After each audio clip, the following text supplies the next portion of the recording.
नमस्कार beautiful souls, कैसे हैं आप सब लोग। आई होप सभी लोग अच्छे होंगे, हेल्दी होंगे, स्वस्थ होंगे और अच्छे से अपना इनर वर्क कर रहे होंगे। तो आज का जो टॉपिक है वो ये है कि हमारे क्राउन चक्रा यानी कि सहस्रार चक्रा में किस तरह की शेडोज छुपी हुई हैं। तो ये पहला पार्ट है रीडिंग का। अब क्राउन चक्रा में होती है, सहस्रार चक्रा में होती है 1000 पेटल्स। अब 1000 पेटल्स को जो है 250-250 के ग्रुप्स में बांटा गया है, यानी कि 4 मेजर ग्रुप्स बनाए हैं और 3 उसमें लेयर बनाई हुई हैं। तो हम आज के दिन ये जानने वाले हैं कि क्राउन चक्रा की जो 250-250 ग्रुप की पेटल हैं उनमें किस तरह की शेडोज बसी हुई हैं जो हमें हमारी फुल पोटेंशियल में यानी कि यूनिवर्स के साथ कनेक्शन में आने से रोक रही हैं जी।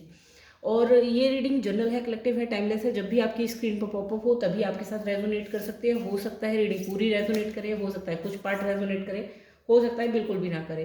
तो ओपन माइंडेड होकर सुनिएगा। फॉर एनर्जी एक्सेस आप वीडियो को लाइक कर सकते हैं, कमेंट कर सकते हैं, एनर्जी को क्लेम कर सकते हैं एंड चैनल को कर सकते हैं सब्सक्राइब। आप पूरी चक्रा की जो सीरीज़ है जिसपे पेटल बाई पेटल मैंने शेडोज बताई हुई हैं हर चक्रा की, तो आप वो भी चेक कर सकते हैं। तो चलिए हम स्टार्ट करते हैं। और अगर आप किसी स्पेसिफिक टॉपिक पर देखना चाहें रीडिंग तो ज़रूर मुझे कमेंट में बताइएगा। तो आई होप आपको सारे कार्ड विजिबल हो रहे हो। तो देखिए पहला कार्ड है एस ऑफ कप्स का। तो पहली ये जो 250 का ग्रुप होता है पेटल्स का, तो उसमें सबसे पहली जो लेयर आती है वो ये आती है उस ग्रुप में कि डिवाइन पर सरेंडर क्यों नहीं हो रहा है, यानी कि ट्रस्ट इन डिवाइन पे ये जो है 250 का ग्रुप वो ये दिखाती है। तो अब इसमें शेडो क्या बनी हुई है, शेडो बनी हुई है एस ऑफ कप्स। तो जब भी आपको लगता है कि डिवाइन पे सरेंडर, अभी इस कार्ड को ध्यान से देखिए तो यहाँ पे ये जो हाथ है ये चीज़ों को कंट्रोल कर रहे हैं। तो जब भी सरेंडर की बात आती है तो आपको लगता है कि हर चीज़ ऐसे कैसे, मैं नहीं करूँगा तो कैसे हो जाएगी, मुझे तो करना पड़ेगा। ये नेचुरल फ्लो में जो कप है ये घूम रहा है, इसकी नेचुरल रिदम है। बट आपको क्या लग रहा है, क्योंकि आपने होल्ड किया हुआ है, एक सपोर्ट दिया हुआ है, इसलिए ऐसा घूम रहा है। तो ये जो मेजर शेडो है इस ग्रुप की ये बनी हुई है कि मैं नहीं करूँगा तो काम होगा कैसे, यानी कि अपने हर एक्शन की जिम्मेदारी नहीं कहूँगी, कंट्रोल आपने खुद पकड़ा हुआ है, जिस वजह से आप डिवाइन पर पूरी तरह से सरेंडर नहीं कर पा रहे। बोलने के लिए तो हो सकता है बोल देते हो जैसी भगवान की मर्जी, लेकिन अंदर से ऐसा लग रहा है कि ऐसे कैसे मर्जी, कोई रिलेशनशिप हो, क्योंकि यह कप्स का कार्ड है। तो सबसे ज़्यादा जो शेडो बनी हुई है वो रिलेशनशिप पे बनी हुई है। कई बार होता है चीज़ों को लेट गो करना होता है, लोगों को लेट गो करना होता है, तो वहाँ पर स्टैंड नहीं लेना होता, मतलब वहाँ पर हमें चेजिंग नहीं करनी होती, कन्विंस नहीं करना होता, ओवर एक्सप्लेनेशन नहीं देना होता, क्लैरिफिकेशन नहीं करना होता। बट ये लगता है कि अगर मिसअंडरस्टैंडिंग क्लियर नहीं की तो फिर रिश्ता कैसे सुधरेगा, मैंने नहीं सुधारा तो होगा कैसे। तो ये जो कंट्रोल है कि मुझे तो करना ही पड़ेगा, ये आपकी जो डिवाइन पे सरेंडर वाली चीज़ है वो वहाँ पर शेडो बनी हुई है। आपको ये लगता है कि चीज़ें मेरे कंट्रोल से बाहर हुई, मेरे बिना किए कुछ भी नहीं हो सकता। देन दूसरा जो ग्रुप होता है पेटल्स का वो होता है कि इनर नोइंग, जो अंदर से पता होता है ना कि मुझे पता है, बस होता है, इस पर कोई डाउट नहीं होता है। जो हम कहते हैं इंट्यूशन को सुनना, जो थर्ड आई में भी कहते हैं, तो वो इंट्यूशन असल में आती कहाँ से है, जो डिवाइन यूनिवर्सल जो विजडम होती है वो आती कहाँ से, वो सहस्रार चक्रा के थ्रू आती है। तो यहाँ पर बात हो रही है 4 ऑफ कप्स की। 4 ऑफ कप्स में ये शेडो किस तरह से निकल के आ रही हो, इनर नोइंग में आपको लगता है कि मुझे कुछ नहीं पता, मुझे कुछ आता ही नहीं है, मुझे कोई और बता देगा तो मुझे पता चल जाएगा, मेरे अंदर से कुछ भी मुझे मुझे तो, मैं तो किसी काम की नहीं हूँ, मुझे बाहर से जितना कुछ दे दिया जाएगा इन्फॉर्मेशन वही जो है मेरे लिए सही है। यानी कि आपको लगता है कि मुझे अंदर से खुद पे एक सेल्फ डाउट वाली चीज़ आ रही है कि मैं अंदर से खुद एक विजडम, जो बहुत सारे लोग होते हैं जैसे चैनलिंग करते हैं, या मैं यहाँ पे रीडिंग कर रही हूँ तो ऐसे बहुत लोग टैरो जानते हैं, बहुत लोग चीज़ें जानते हैं, लेकिन वो कॉन्फिडेंस नहीं होता कि मैं शायद सही बोल पाऊंगी कि नहीं। तो वो जो चीज़ है कि खुद पे कॉन्फिडेंस नहीं है, इनर नोइंग में जो क्लैरिटी होती है कि वो नहीं है। ऐसा लगता है यहाँ पे ये एक शेडो बनी हुई है कि बाहर से जो सिखा देगा, बहुत सारे लोग होते हैं जो बाहर से कोर्सेज करके और लोगों को समझाना शुरू कर देते हैं। बट एक होता है इनर नोइंग, यानी कि आपके अंदर से वो चीज़ें निकल रही हैं जो आप लोगों को प्रिडिक्ट कर रहे हैं, या लोगों की एनर्जी रीड कर रहे हैं, या किसी भी तरह के लोगों की हीलिंग कर रहे हैं। तो वो जो चीज़ है आपके पास, सबके पास कैपेबिलिटी है, लेकिन वही सेल्फ डाउट वाली बात कि मैं नहीं कर सकता जब तक कि कोई मुझे बाहर से नहीं समझाएगा। ये यहाँ पर आपकी इनर नोइंग की शेडो बनी हुई है कि आपके अंदर सेल्फ डाउट भरा हुआ है कि आप नहीं कर सकते। तीसरी जो ग्रुप्स होती है पेटल्स की, उसमें क्या होता है हायर कॉलिंग, यानी कि सोल पर्पस की कॉलिंग। तो यहाँ पर ये कार्ड आया है सोल पर्पस की कॉलिंग। आपको पता होता है कि मेरे को ये करना है, मैं अर्थ पे क्यों आया हूँ, मेरा क्या मिशन है। तो ये वाला जो कार्ड होता है, अब यहाँ पे किंग ऑफ वेंट्स आया है। तो वेंट्स यहाँ पे बात कर रहा है कि इनर नोइंग शायद आपकी ये थी, एक स्ट्रेंथ वाली, करेजियस। लेकिन किंग्स ऑफ वैंड्स यहाँ पे ये बात कर रहा है कि आप कुछ करने कुछ और आए थे, कर कुछ और ही रहे हैं। यानी कि यहाँ पे शायद आपका जो है, आपकी स्ट्रेंथ इतनी ज़्यादा थी, एक लॉयन के तरह की थी, लेकिन आप रूल करने के लिए शायद आए थे, लेकिन आप एक जस्ट गार्जियन या एक कह लीजिए कि वॉच करने वाले बन के रह गए। तो उतना ही आप कर पा रहे हैं, ये आपकी शेडो है। आप अपनी खुद की पोटेंशियल को, आप लॉयन की पोटेंशियल क्या होती है, लॉयन की पोटेंशियल होती है जंगल पे राज करने वाली, एक लीडर की क्वालिटी होती है। बट बजाय लीडर के आप जस्ट एक जो लीडर के सबऑर्डिनेट होते हैं वो अपने आप को समझने लगे। तो यहाँ पे शेडो ये है कि आप अपनी खुद की स्ट्रेंथ को ही नहीं पहचान पा रहे हैं, जिस वजह से जो है अपने सोल पर्पस की या हायर कॉलिंग की, जो हमारे 250 पेटल का ग्रुप्स होता है उनमें ये आपकी शेडो बसी हुई है। नेक्स्ट जो होता है वो होता है यूनिटी कॉन्शियसनेस की 250 पेटल होते हैं, यानी कि सब में वननेस की भावना देखना, अद्वैत देखना, कि सब कुछ एक ही है। तो इसमें पेज ऑफ सॉर्ड्स की जो है शेडो निकल के आई है। पेज ऑफ सॉर्ड्स यहाँ पे ये बात कर रहा है कि दिमाग में वननेस नहीं है, दिमाग में डिफरेंट है, लेकिन हम सिर्फ किताबी बातों में समझते हैं कि अद्वैत क्या होता है, सब वननेस है, सब एक ही चीज़ से बने हुए हैं। इस चीज़ को लेकिन माइंड नहीं एक्सेप्ट कर रहा है, क्योंकि माइंड के लिए सब डिफरेंट है। एंड दूसरी चीज़ ये चल रही है लड़की उस पर तलवारों पे चल रही है। तो ये जब भी आप जो चीज़ पढ़ते हैं उस चीज़ को पूरी तरह से अपने माइंड के अंदर एक्सेप्ट खुद ही नहीं कर पा रहे हैं। और ये जो है शॉर्ट्स यहाँ पे ये बात कर रही है कि ये चीज़ आपको कहीं ना कहीं बहुत ज़्यादा अंदर से भी परेशान करती है। ये कहीं ना कहीं खालीपन या यूनिटी कॉन्शियसनेस की जब भी बात आती है, तो जब ये डिफरेंस वाली चीज़ें आती हैं, इसमें आपकी सोल जो है एक्चुअली ऑलरेडी प्रॉब्लम में है।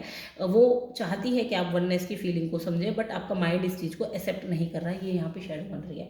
इन चार के जो पेटल्स 250 के ग्रुप्स जो है, इनकी वजह से मेजर आपकी जो है सहस्रार चक्रा की जो शेडो बन रही है वो बन रही है स्ट्रेंथ की शेडो। ये है कि जब भी आपको यूनिवर्सल गाइडेंस आती है या कोई भी चीज़ आपको लगता है कि मुझे ये करनी चाहिए, यूनिवर्सल गाइडेंस का मतलब होता है अंदर से हायर कॉलिंग बहुत ज़्यादा है। इंट्यूशन हर चीज़ में बताती हैं, बट एक हायर कॉलिंग होती है एक डायरेक्शन में मूव करने की, कि मुझे बहुत सारे लोग होते हैं अचानक से अच्छी वाली जॉब कर रहे होते हैं, छोड़ के कुछ अपना बिजनेस स्टार्ट कर लेते हैं, बिजनेस भी कुछ इस तरह का हीलिंग वगैरह का, या कुछ तरह से अपनी लाइफ का ट्रैक चेंज कर लेते हैं। वो क्यों कर लेते हैं? क्योंकि उनके अंदर वो हायर कॉलिंग आई होती है और वो इतनी स्ट्रेंथ बना पाते हैं। तो यहाँ पे यही चीज़ है कि हो सकता है कि आपको भी आपके सहस्रार चक्र पे ऐसी चीज़ें आती हो कि मुझे कुछ इस तरह का काम करना चाहिए या कुछ, बट यहाँ पर शेडो क्या है कि आप स्ट्रेंथ नहीं बना पा रहे हैं। ये यहाँ पे आपकी ओवरऑल सहस्रार चक्र की शेडो निकल के आई है। और इसकी वजह से लाइफ में प्रॉब्लम क्या हो रही है? प्रॉब्लम हो रही है 3 ऑफ वैंड्स में। 3 ऑफ वैंड्स की जो बात हो रही है, तो ये क्या बात कर रही है कि आप जगल करते रहते हैं मल्टीपल चीज़ों में, अपनी लाइफ की मल्टीपल एरियाज में आप आइडेंटिटी बनाने की कोशिश करते रहते हैं। क्यों? क्योंकि आप जो है यूनिवर्सल कॉस्मोस एनर्जी से पूरी तरह से जुड़ नहीं पा रहे इन शेडोज़ की वजह से, जिसकी वजह से कभी आप अपनी सामाजिक लाइफ को देखते हैं, वहाँ पर अपनी कोई इमेज जो है उसको देखते हैं, कभी अलग अलग जो रूप है हमारे, कह लीजिए घर में अलग होते हैं, हम ऑफिस में अलग होते हैं, तो वहाँ पर जो जगलिंग चल रही है, वहाँ पर एक रिकॉग्नाइजेशन अलग अलग चीज़ों में, ये आप देख रहे हैं। अभी लड़की यहाँ खड़ी है लेकिन ये देख समंदर को रही है, तो सामने एक विजडम का समंदर है। अब ये विजडम का समंदर होता है हमारा कॉन्शियसनेस, हमारा सहस्रार चक्र, जहाँ से यूनिवर्सल विजडम हमारे अंदर एंटर होना स्टार्ट होती है। लेकिन यहाँ पर ये विजडम के समंदर को देख तो रही है लेकिन इसके अंदर नहीं उतर पा रही। क्यों? क्योंकि ये अपनी आइडेंटिटीज़ को देख रही है बस, कि मैं इन्हीं में बंधी हुई हूँ, और प्रॉपर स्ट्रेंथ नहीं बन पा रही इस कार्ड की वजह से। तो ये यहाँ पर लाइफ की सिचुएशन बनी हुई है। अब ये शेडोज रिमूव कैसे होंगी? एस ऑफ कप्स की बात कर रहे हैं तो शॉक ऑफ द न्यू, तो फिर वही कंफर्ट जोन से बाहर आने वाली बात हो रही है कि जब भी लाइफ से कंट्रोल छोड़ने की बात आप करेंगे, आपको सरेंडर की बात आएगी, तो वहाँ पर कंफर्ट जोन जो अभी तक बना हुआ था, जिन पैटर्न्स पे चल रहे थे, वो आपको छोड़ने पड़ेंगे। तो वहीं जैसे ही आप ये चीज़ छोड़ना स्टार्ट करेंगे, वैसे ही आपका डिवाइन पर सरेंडर होना स्टार्ट हो जाएगा। देन 4 ऑफ कप्स की जो बात है, जिसमें इनर नोइंग होती है, तो release the dark wound, let love live. तो आपसे ये कहा जा रहा है कि हो सकता है कि पास्ट में कुछ ऐसे एक्सपीरियंस रहे हो, आपने अपनी इंट्यूशन को सुना हो, आपको लगा हो और आप गलत प्रूफ हो गए हो, तो आपको एक फियर आ गया हो कि मैं कुछ नहीं कर सकता, अंडर कॉन्फिडेंस में चले गए हो, सेल्फ डाउट में आ गए हो। तो आपसे ये कहा जा रहा है कि डार्क वूंड को रिलीज करो और अंदर से जो लव फ्रीली फ्लो हो रहा है उसको जीना शुरू करो, यानी कि अपनी इंट्यूशन को एक्चुअली में सुनना फिर से स्टार्ट करो, जिससे कि आपकी ये यहाँ से शेडो रिमूव हो सके।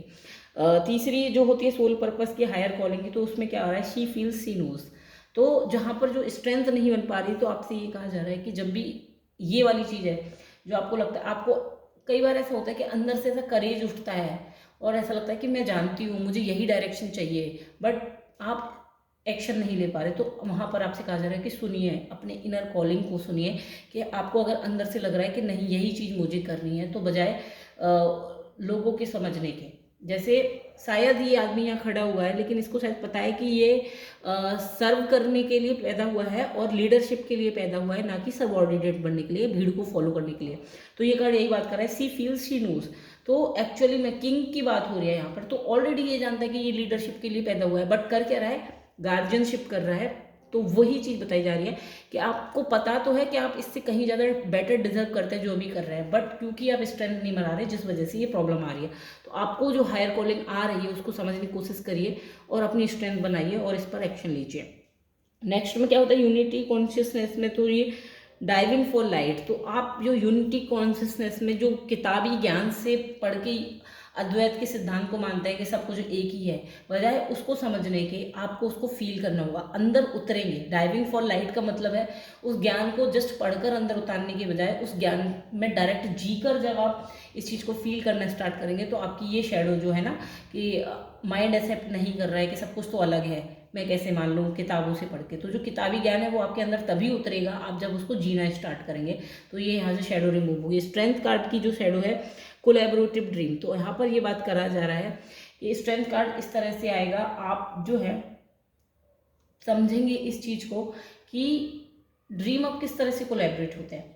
आप जो रियल लाइफ में बहुत सारी चीज़ें सोचते हैं हम कि हमें ये करना है, ये करना है, ये करना है, और फिर एक आपका इंटरनल वर्ल्ड होता है, लेकिन फिजिकल वर्ल्ड में जब आप रियलिटी में देखते हैं कि सामने से सिचुएशन तो कुछ भी नहीं हो रही, तो जो आप अंदर से चीज़ें सोच रहे हैं उसको डेली लाइफ में रिपीटिंग मोड में जीना स्टार्ट करेंगे, ऐसा मानना स्टार्ट करेंगे, अपनी बॉडी को रियलाइज़ करना स्टार्ट करेंगे कि आपके अंदर स्ट्रेंथ है, आप यूनिवर्सल गाइडेंस को है प्रॉपरली रिसीव कर पा रहे हैं, आप यूनिवर्स के साथ एक है।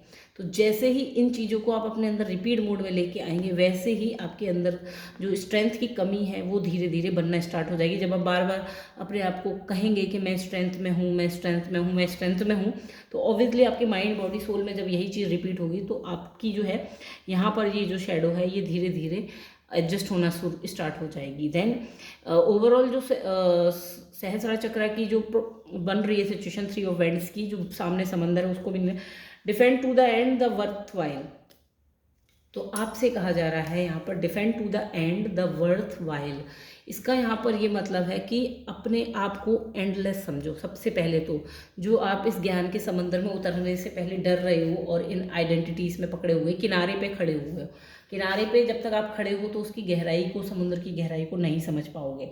तो जो किनारे पे खड़े हैं, defend to the end the worth while, तो किनारे पे खड़े होकर गहराई को मत नापो। सहस्रार चक्र की जो हम कहते हैं कि ज्ञान तो बस इतना ही है या जो भी है, जब आप एक्चुअल में यूनिवर्सल नॉलेज की, विजडम की समंदर में उतरेंगे तब ही उसकी गहराई का आपको पता चलेगा।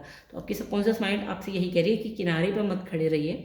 जो आपको लगता है कि यूनिवर्सल गाइडेंस मुझे मिलेगी या नहीं मिलेगी, कैसा होता है ज्ञान, कैसा होता है सहस्रार चक्र पे अनुभव, ये एक जो फियर बना हुआ है, तो जब तक आप एक्चुअल में इस अनुभव को फील नहीं करेंगे तब तक आप इस अनुभव को उसमें जॉय मिलता है, प्लेजर मिलता है, क्या मिलता है ये नहीं समझ पाएंगे। तब तक आप जस्ट एक दूर से सहस्रार चक्र को जस्ट एक ऐसा पोर्टल मानेंगे कि भगवान से कनेक्ट होने का ही पोर्टल है, बस इतना ही समझेंगे। तो यही आपसे कहा जा रहा है कि ये शैडो रिमूव करने के लिए आपको जो है गहराई में उतरना होगा सहस्रार चक्र के।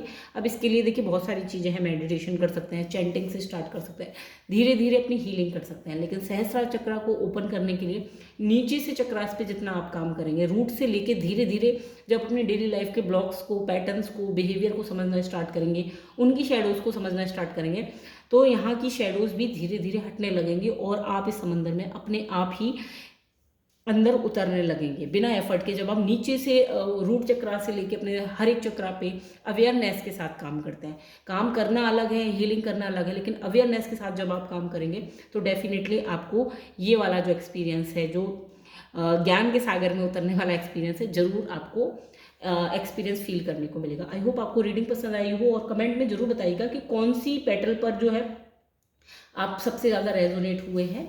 कल हम मिलेंगे और उसमें जानेंगे कि जो हमारे क्राउन चक्रा की 3 लेयर्स होती हैं उनमें किस तरह की शेडोज़ बसी हुई हैं। Thank you.